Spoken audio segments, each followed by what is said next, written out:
Wewe tena mpumbavu mkubwa, mjinga mkubwa, nitakuoa mimi wewe.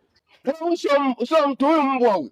Lakini mjomba, si ungemsikiliza. Namsikia nini wewe? Unamjua huko hapa mjini wewe mgeni? Sawa, nimekuelewa sana mjomba, lakini changamoto ni moja tu.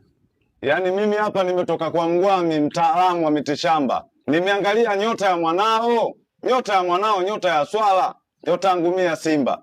Kwa hiyo mimi natakiwa kumla huyu. Mkubwa wewe, akili una wewe. Hivi wewe una akili kwenye akili? Wewe usinichukulie unaponiona wewe, usinijua mimi.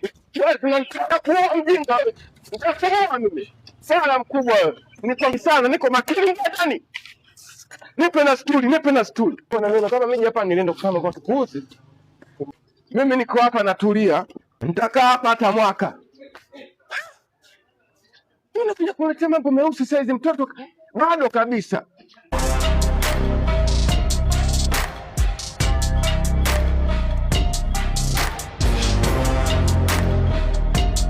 Nadhani unajua hapa wewe unajua unachanganyikiwa. Kuna wanaume hapa. Mpuga yupo huko ndani.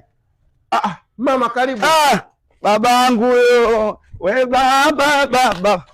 Baba huyo baba huyo. Baba huyo. Baba huyo. Baba yangu we.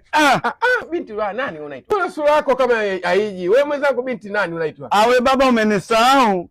Kwani Messi ndo alimabwenga? Nataka udugu wangu nionane naye kwanza, tuzungumze mawili matatu. Na shida naye kweli. Ingia ngoja mimi nikufungua. Baba kama baba. Ingia. We baba wewe. Mwari huyo. Nimeongea naye vizuri. Umefurahi wenyewe? Nimefurahi, nashukuru. Nilimzuia hapa, alikuja kibwana chake kimoja, kitoto cha Yange kimekuja hapa kinajifanya nani, kinaharibu tu watoto. Nikaona huyu akumtimua. Wewe mimi nimekupenda sana. Wewe subiri. Mbona kuna mambo wasiwasi hapa? Mbona unyaa mrefu sana? Guka angalau, hebu kwanza toa kwanza mguu nione. Toa kwanza mguu. Nilikuwa nafanya kazi za uvuvi mimi. Kuna shida gani baba? Nini baba? Subiri wewe, acha mambo yako na wasiwasi na hebu kwanza. Wewe kwanza mwanamke. Wewe kwanza ni bwete. Mjinga mkubwa.